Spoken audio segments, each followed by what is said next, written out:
Alrighty, in this clip we're taking a peek at 3 recent acquisitions in way of modern faceted cushion cuts. Alright, and just to kind of give you a brief overview, the diamond on the far left is in the carat 60 range in HVS. We're just going to refer to this as diamond number 1. This is going to be your least expensive option in the 3 that we're looking at because it is an HVS, as opposed to these other 2 which are in the carat 70 range and are FVS. Okay. We're looking at brightness and contrast, and each of these are 4 main cushion modifieds with varying optics between the 3 of them. Okay. Of these 3, I do have a personal preference. There's one that I kind of prefer the most out of the 3. I'm going to let you watch this video first and see which one you like best, and then we'll corroborate in email. Okay, so there's a number 1, a number 2, and a number 3 with regards to my preferences. There are 2 I may back with lifetime policies based on what I'm seeing so far. Okay. Of the 2 carat 70s, number 3 weighs a little bit more, but both of these are FVS2, FVS1. Alright, now we're going to look at sparkle scintillation. Alright, we're going to start at our tilt angles. Okay, now we're going to rock and tilt here.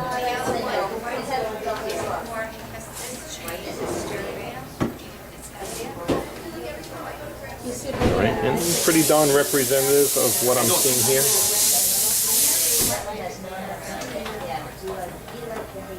Alright.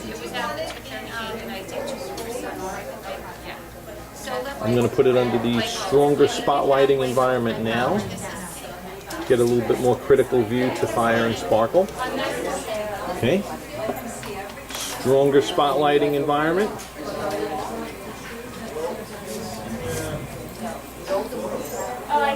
And you can see very plainly in this clip the different how fire and sparkle can be scattered edge to edge in stones, or more localized flashes in certain areas.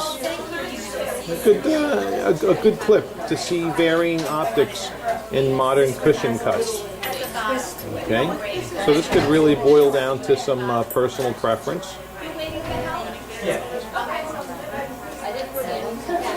Alright.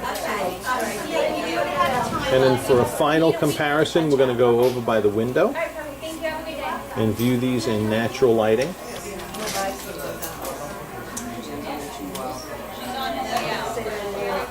But we definitely do have some winners here. This call-in wasn't in vain. Alright, and keeping them in the same order, we got our 160 HVS on the left. And the first carat and 3/4 FVS on the right. Alright. Both of them looking, I'm going to tell you, looking pretty darn good here in natural diffused daylight.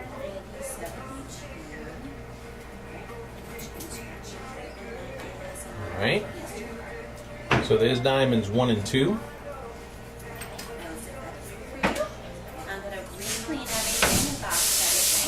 When you get done watching this video, I'm going to want to know what your top 2 contenders are, so we could publish the details. If if you're fine with any of these that we're recording right now.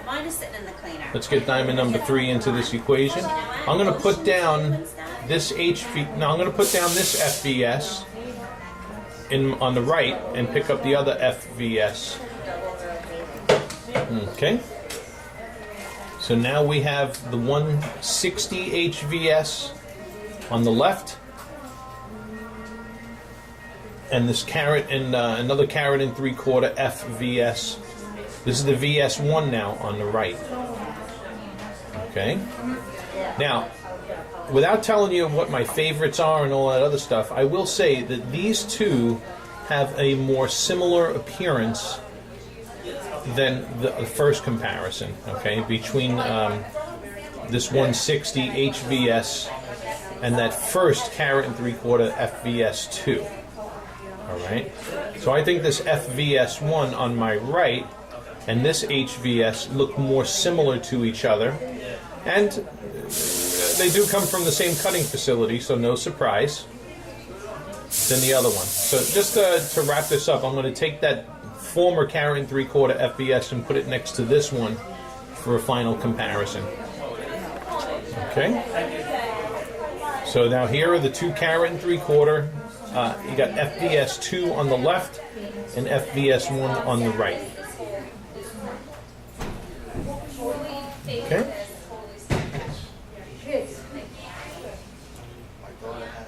Obviously, the FVS1 is going to be your most valuable diamond in the lineup, and that HVS that we had in the prior, just before, was going to be your least expensive. All right, so you got to decide which one you like best. Let me know today, and I'll get the critical analysis published for you and a web page showing you the A-set, the photo micrographs, and all those other fun details. All right, thanks for watching. I hope this has helped.